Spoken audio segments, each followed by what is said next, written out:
नमस्ते सभी को, एक बार फिर से स्वागत है आपके अपने YouTube चैनल में। हमने अभी तक पढ़ लिया है विश्व जनसंख्या वितरण घनत्व व खनिज लेसन। आज हम पढ़ने जा रहे हैं परिवहन के बारे में। अक्सर आप लोग देखते हो, दैनिक जीवन में हम देखते हैं कि बस है, कोई बाइक है, ट्रेन है, ये सभी क्या है? परिवहन के साधन है। ये सभी क्या है? परिवहन के साधन है। और इन्हीं परिवहन के साधनों के बारे में, परिवहन क्या है, इसी के बारे में आज के हम चैप्टर में पढ़ेंगे। और साथ में जैसे इस चैप्टर को शुरू करने का कारण ये भी है कि मानव भूगोल का जो परिवहन लेसन है, बच्चों को लगता है कि बहुत टफ है, हम याद नहीं कर पाते हैं।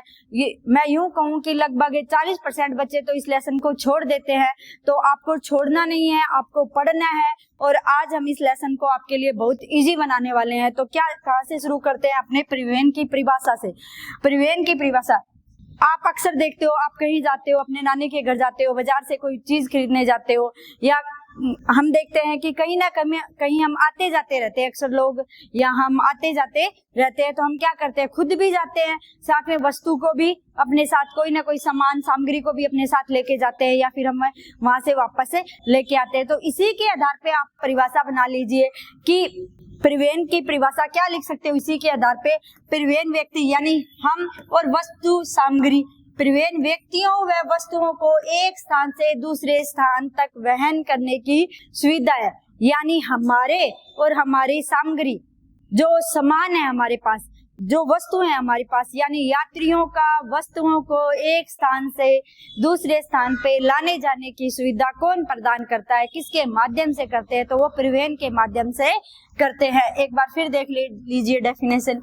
परिवहन व्यक्तियों और वस्तुओं को एक स्थान से दूसरे स्थान तक वहन करने की सुविधा को क्या कहते हैं? हम परिवहन कहते हैं। अब ये जो हम वस्तु और व्यक्ति को कैसे ले जाते हैं, जैसे मनुष्यों के द्वारा, पशुओं के द्वारा, या विभिन्न प्रकार की गाड़ियों का प्रयोग हम इसके लिए करते हैं।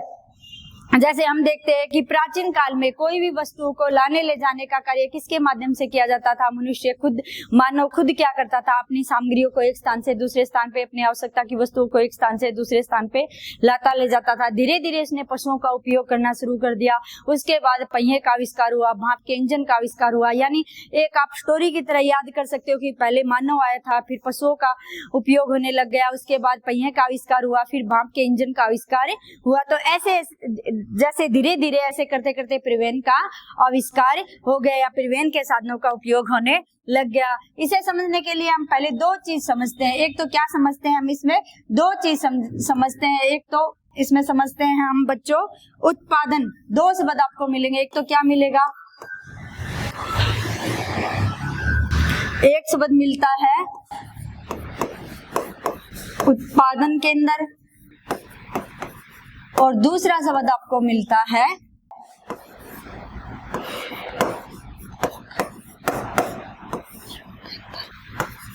उपभोग के अंदर, या फिर इसको हम उपयोग के अंदर कह देते हैं अपनी सरल भाषा में। तो इन दोनों में क्या फर्क है? उत्पादन केंद्र, आप अपने दैनिक जीवन में उत्पादन केंद्रों को भी देखते हैं, उपभोग केंद्रों को भी देखते हैं। कैसे? जैसे आपने देखा है कि उत्पादन केंद्र, कोई भी वस्तु जहाँ पे बनती है, कोई भी वस्तु जहाँ पे बनती है उस स्थान को क्या कहते हैं? उसका उत्पादन केंद्र। जैसे आप कोई चॉकलेट खानी है आपको, तो चॉकलेट जहाँ से बन गई, जिस फैक्ट्री में चॉकलेट तैयार हो रही है, वो चॉकलेट जहाँ से पैकिंग होके बाजार तक आती है, तो जहाँ से चॉकलेट बनती है वो कौन सी होगी? वो फैक्ट्री कौन सा हो गया? उत्पादन केंद्र। और जहाँ पे उसके हम उपयोग करने वाले, यानी बाजार हो गया, जहाँ हम रह रहे हैं, वो कौन सा होगा? उपयोग या उपभोग केंद्र हो गया। यानी कोई भी वस्तु जहाँ पे बनती है, कोई भी वस्तु जहाँ पे बनती है उसे क्या कहते हैं? उत्पादन केंद्र।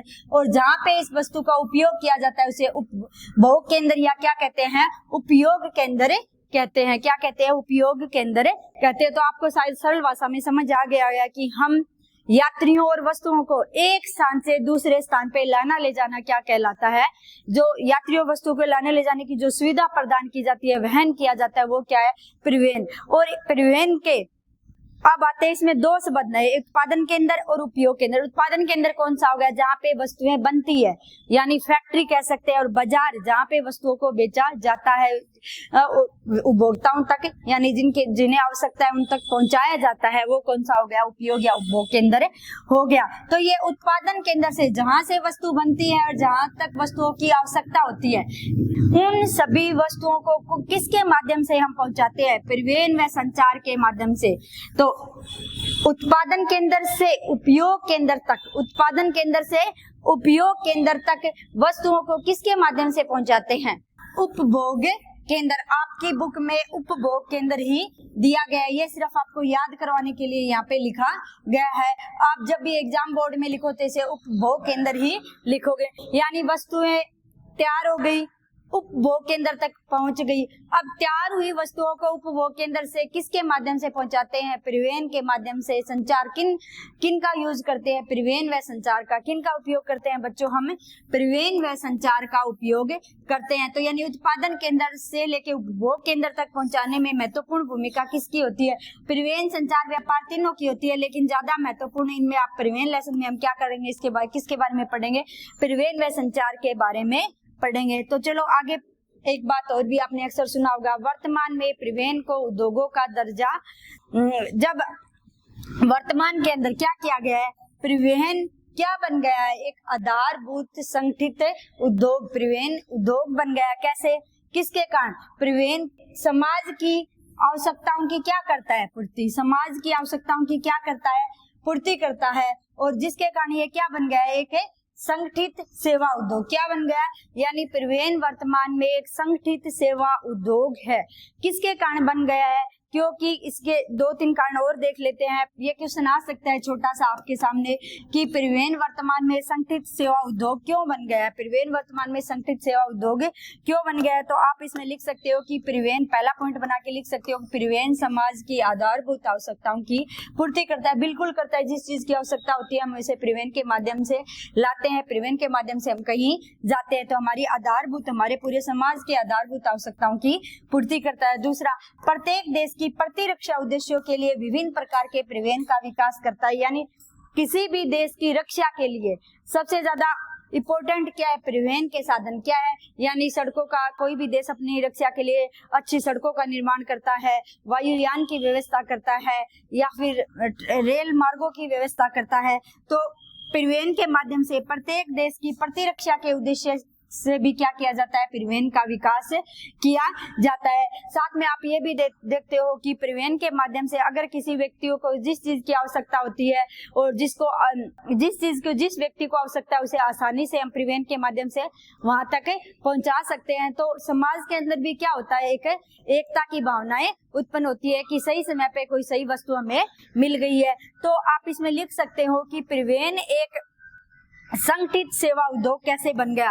तो परिवहन संगठित उद्योग इसलिए बन गया क्योंकि परिवहन समाज की आधारभूत आवश्यकताओं की क्या करता है, पूर्ति करता है। प्रत्येक देश की प्रतिरक्षा उद्देश्यों के लिए क्या किया जाता है, परिवहन का विकास किया जाता है। और समाज के अंदर आप ये पॉइंट डाल सकते हो कि समाज के अंदर एकता और भाईचारे को एकता व भाईचारे को भी क्या देता है, बढ़ावा देता है, क्योंकि प्रत्येक व्यक्ति को जिस वस्तु की आवश्यकता होती है उसे जल्दी से, जैसे हमें बिस्किट की आवश्यकता है, हमें खाने की सामग्री की आवश्यकता है, जैसे आप, तो हम क्या करते हैं, जल्दी से दुकानदार को फोन करते हैं तो वो हमें उसी टाइम अपना सामान पहुंचा देता है। तो हम हमारे बीच में, हमारे समाज के बीच में क्या बनती है, एक अच्छा संदेश जाता है। तो आप ये भी लिख सकते हो कि समाज के अंदर एक एकता का बढ़ावा मिलता है।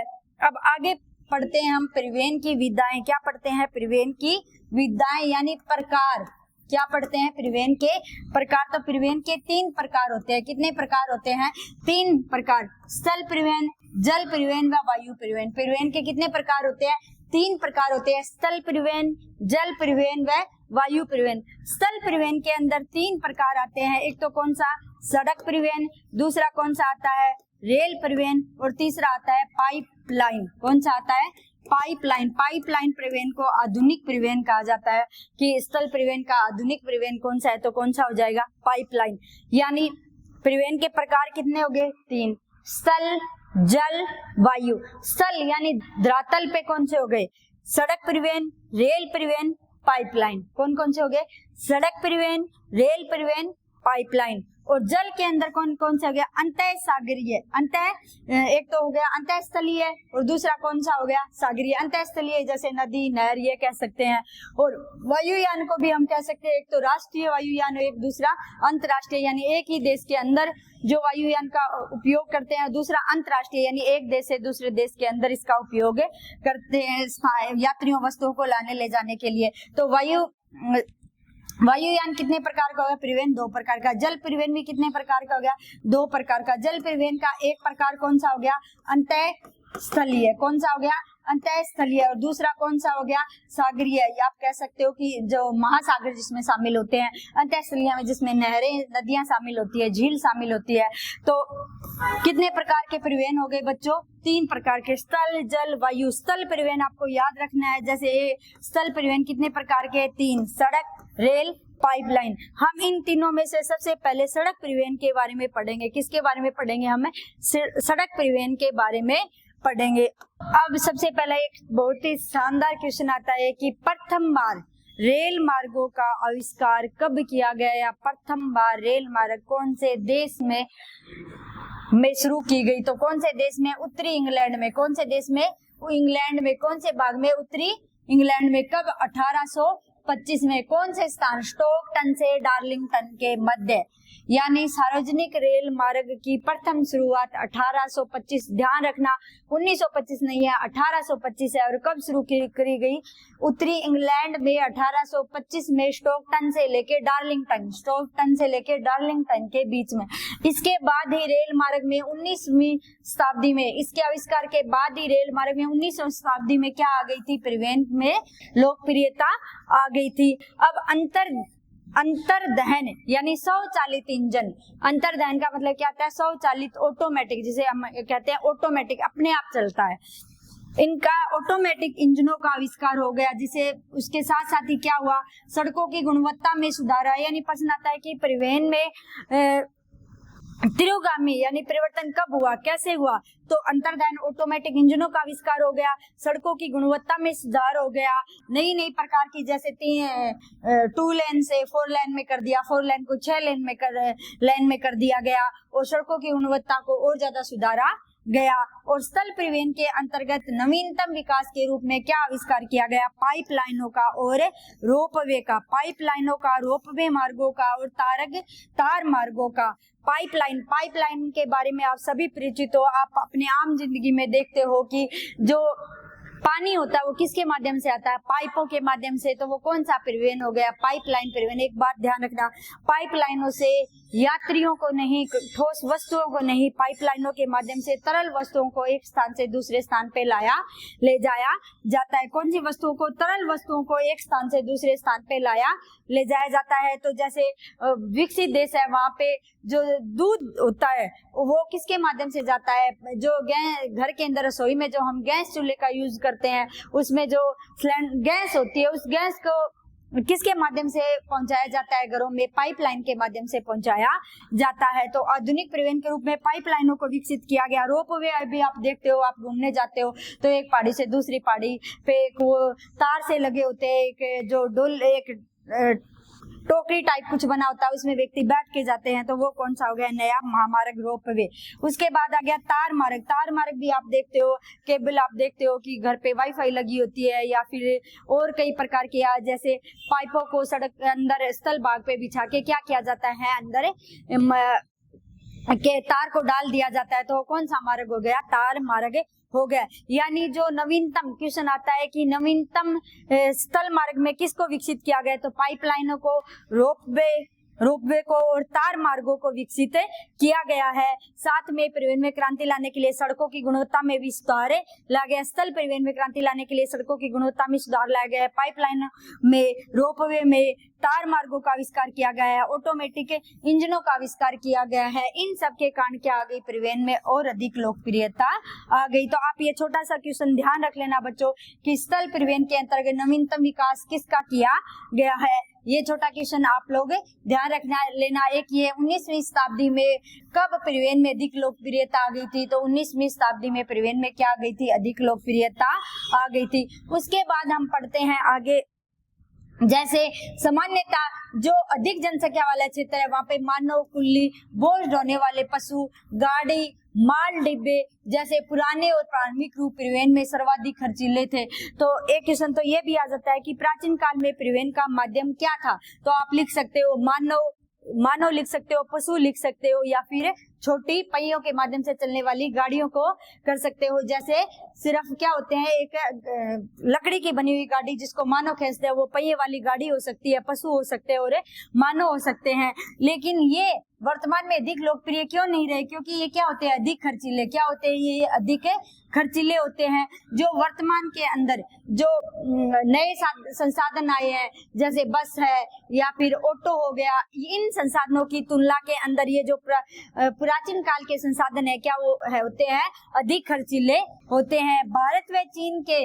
संगन बसे हुए जिलों में आज भी मानव कुल्ली व मनुष्यों के द्वारा खींची जाने वाली गाड़ियों से होने वाले स्थल परिवहन का प्रचलन है। तो ये भी बहुत ही प्यारा सा माध्यमिक शिक्षा बोर्ड में क्वेश्चन पूछा जा सकता है कि कौन से स्थानों पे आज भी मानव कुलियों के माध्यम से वस्तुओं को एक स्थान से दूसरे स्थान पे ले जाया जाता है। तो संगन बसे हुए क्षेत्र जैसे भारत व चीन, आप उदाहरण दे सकते हो कि भारत और चीन जैसे देशों में अधिक जनसंख्या वाले स्थानों में आज भी मानव कुलियों के द्वारा अर्थात मनुष्यों के द्वारा सामान को एक स्थान पे से दूसरे स्थान पे ले जाया जाता है। जैसे आप कभी रेलवे स्टेशन पे जाते हो तो वहां देखते हो कि कोई व्यक्ति के द्वारा कोई बड़ी सी जैसे सामग्री, जो वहाँ के यात्री आते हैं वो क्या करते हैं, किसी ऑटो को न लेके किसी व्यक्ति को भी, वो क्या होता है, वो व्यक्ति जो सामान एक स्थान से दूसरे स्थान पे लाता है वो क्या होता है, कुल्ली होता है। क्या होता है? कुल्ली होता है।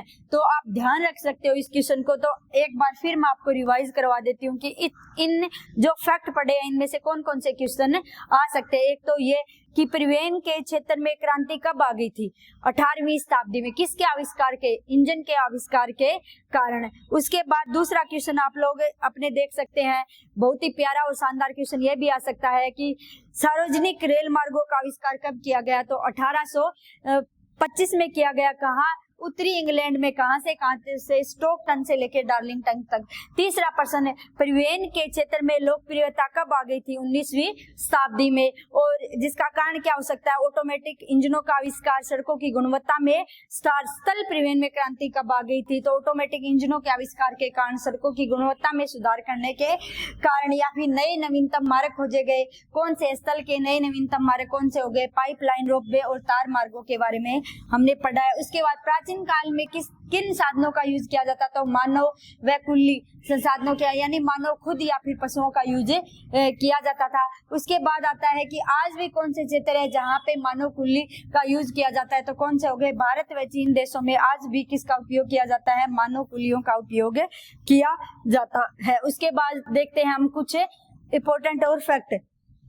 आपको ये ध्यान रखना है, कभी कभी आपको लगता है कि मुझे याद है, लेकिन आपको अच्छे से ध्यान से पढ़ के जाना है। यहाँ से गलती एग्जाम में क्वेश्चन गलत होने के ज्यादा चांस है। घोड़ों का प्रयोग कौन से स्थानों पे किया जाता है? तो पहला क्वेश्चन तो यही बनता है कि घोड़ों का उपयोग कौन से स्थानों पे किया जाता है? पश्चिमी देशों में। कौन से स्थानों पे किया जाता है? पश्चिमी देशों में। और किसके लिए किया जाता है? भारवाही पशुओं के रूप में, यानी भारी सामान एक स्थान से दूसरे स्थान पे लाने के लिए किनका उपयोग किया जाता है? घोड़ों का उपयोग किया जाता है। कौन से क्षेत्र में किया जाता है? पश्चिमी देशों में। उसके बाद आता है कुत्तों व रेंडियरों का प्रयोग हिमाच्छादित क्षेत्रों में किया जाता है, यानी जहाँ पे बर्फ अधिक होती है। यानी आपने कभी मूवी में कोई भी सॉन्ग देख रहे हो तो आपने शूटिंग में देखा होगा कि आगे 2-4 कुत्ते भाग रहे हैं और पीछे एक फट्टा सा लगा है और उस पे व्यक्ति बैठे हुए हैं। तो वो जो फट्टा सा लगा उसको गाड़ी को दौड़ा रहे हैं, तो वही उसी चीज की हम यहाँ पे बात कर रहे हैं। तो उस गाड़ी का क्या नाम हो गया? सलेज। उस गाड़ी का क्या नाम है? सलेज। और वो किसके द्वारा खींची जाती है? या तो कुत्तों के द्वारा या किनके द्वारा? रेडियरों के द्वारा खींची जाती है। कौन से क्षेत्रों? हिमाच्छादित यानी बर्फीले क्षेत्रों में, जैसे उत्तरी अमेरिका, उत्तरी यूरोप और साइबेरियन क्षेत्रों में।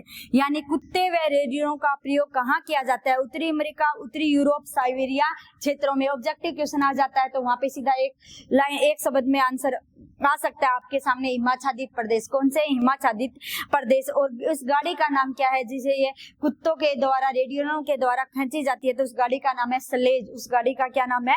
स्लेज। पर्वतीय प्रदेशों में खच्चरों को वीरता दी जाती है। जैसे आप पर्वतीय क्षेत्रों में जब कोई धार्मिक स्थल या कहीं जाते हो तो आप पर्वतों पे आप देखते हो कि पर्वतों की ऊंचाई पे जाने के लिए किनका उपयोग किया जाता है? खच्चरों का उपयोग किया जाता है। मरुस्थलीय क्षेत्रों में किसका उपयोग किया जाता है? ऊंटों का उपयोग किया जाता है। तो आपको जैसे एग्जाम में मैच करने वाले भी आ सकते हैं कि हिमाच्छादित मैदानों में किनका उपयोग किया जाता है? कुत्तों व रेडियरों का उपयोग किया जाता है।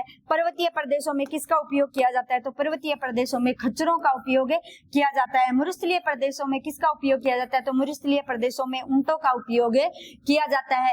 पश्चिमी देशों के अंदर किसका उपयोग किया जाता है? घोड़ों का उपयोग किया जाता है। पश्चिमी देशों में घोड़ों का उपयोग किया जाता है। कुत्तों व रेंडियरों का उपयोग किसमें किया जाता है? हिमाच्छादित प्रदेशों के अंदर किया जाता है।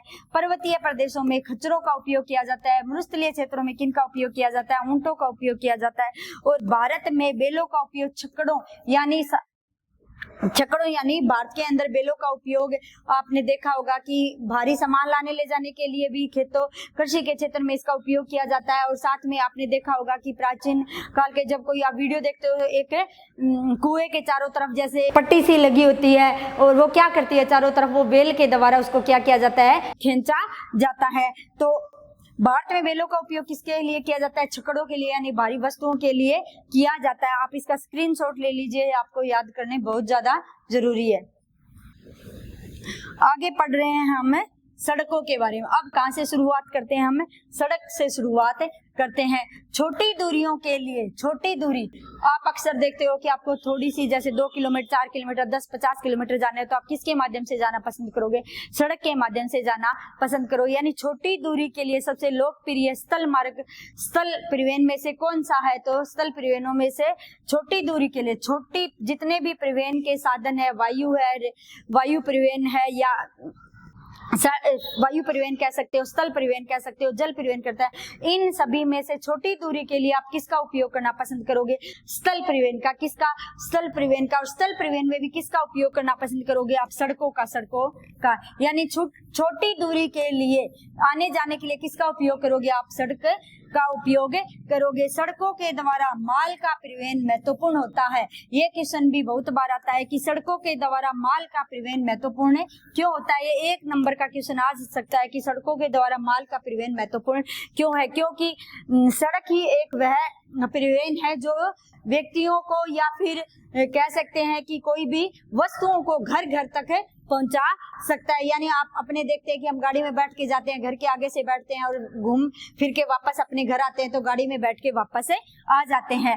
तो सड़कों के द्वारा माल का परिवहन महत्वपूर्ण इसलिए है क्योंकि इसके द्वारा क्या किया जाता है? घर घर वस्तुओं को पहुंचाया जाता है। उसके बाद हम देखते हैं कि सड़क परिवहन से लेके कुछ इम्पोर्टेंट चीज, जैसे आपने सुना कि सड़क कच्ची भी होती है और सड़क कच्ची भी होती है, सड़क क्या होती है? पक्की भी होती है। जैसे बनाने में तो आसान कच्ची सड़क होती है, लेकिन पक्की सड़कों के अंदर क्या होता है? अधिक खर्चीली होती है। लेकिन दोनों में फर्क क्या है? जो कच्ची सड़कें होती है वो क्या होती है? जब कोई वर्षा ऋतु के समय में क्या होती है? वो सड़कें ज्यादा उपयोगी नहीं होती। तो इसी तरह से अगर आपसे आ जाए क्वेश्चन आ जाता है कि सड़क परिवहन के बारे में सकारात्मक पॉइंट लिखिए या सड़क परिवहन के बारे में आप नकारात्मक पॉइंट लिखिए, तो सकारात्मक में आप ये लिख सकते हो कि कम दूरी के लिए सबसे सस्ता साधन कौन सा है? सड़क परिवहन है।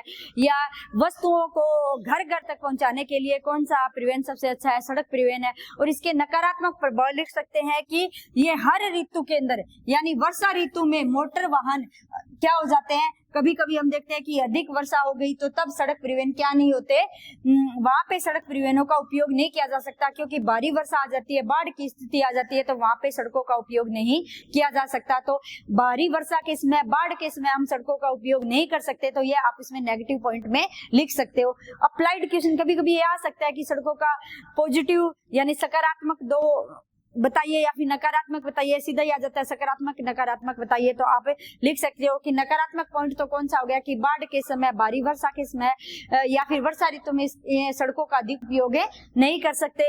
और सकारात्मक पॉइंट में लिख सकते हो कि ये कम दूरी का सबसे सस्ता साधन है और सड़कों के द्वारा माल का परिवहन करना भी क्या होता है? महत्वपूर्ण होता है। उसके बाद दिया गया है जर्मनी में मोटर मार्गों को क्या कहा जाता है। ये भी बहुत इंपॉर्टेंट और प्यारा सा क्वेश्चन है कि जर्मनी में मोटर मार्गों को क्या कहा जाता है। तो मोटर मार्गों को ऑटोबान कहा जाता है। क्या कहा जाता है?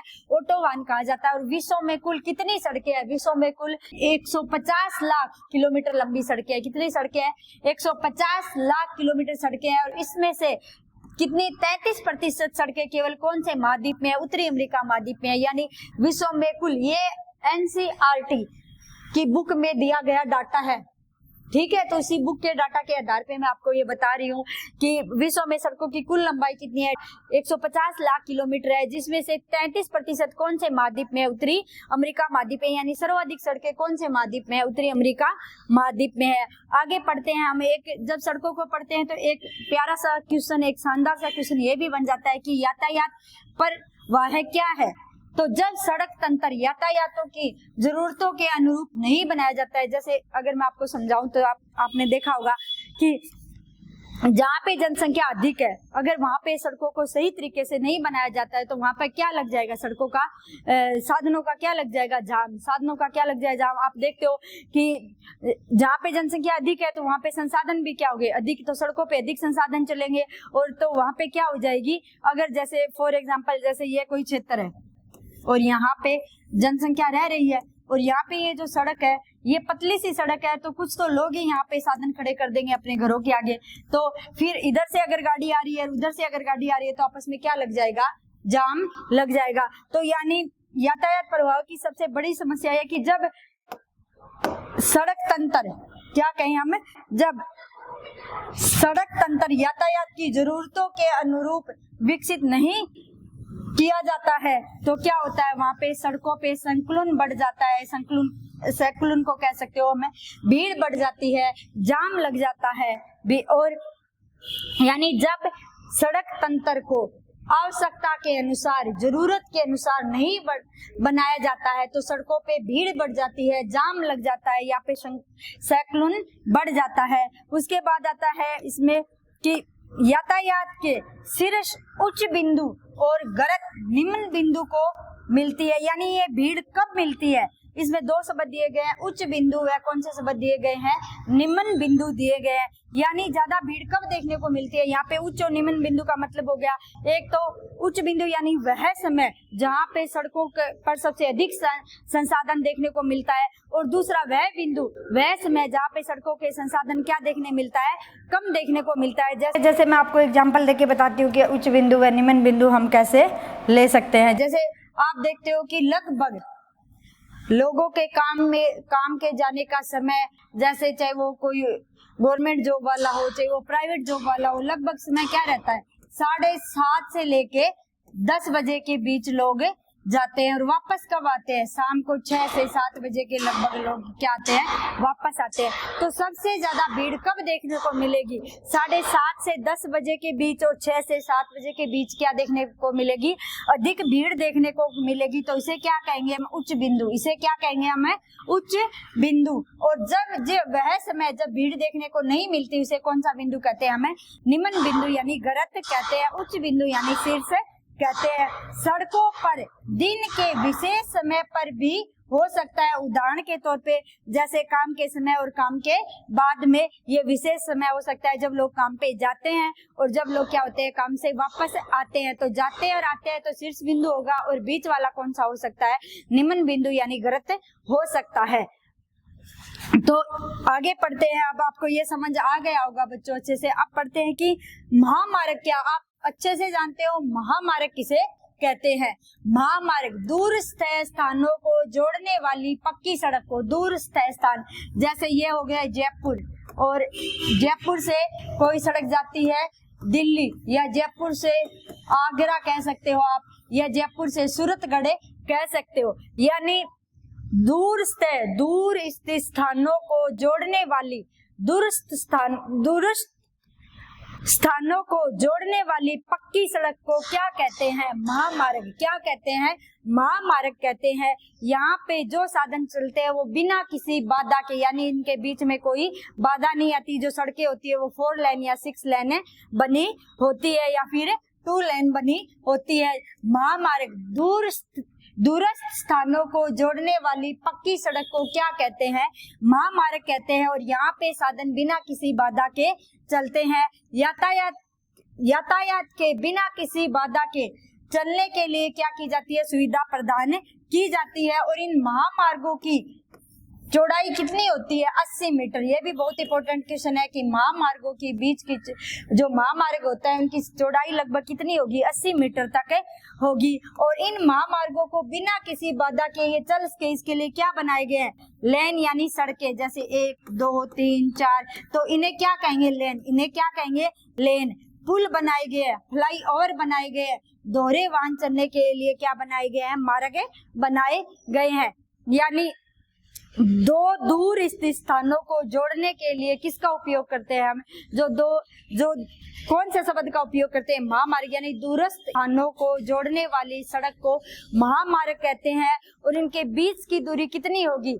80 मीटर। जो सड़क के बीच की दूरी क्या होगी? 80। स्थल के बीच की दूरी नहीं, स्थल के बीच की दूरी नहीं, मैं यहाँ सड़कों की चौड़ाई, जो सड़क की जो चौड़ाई होती है ना उसकी बात कर रही हूँ। सड़कों की चौड़ाई कितनी होगी?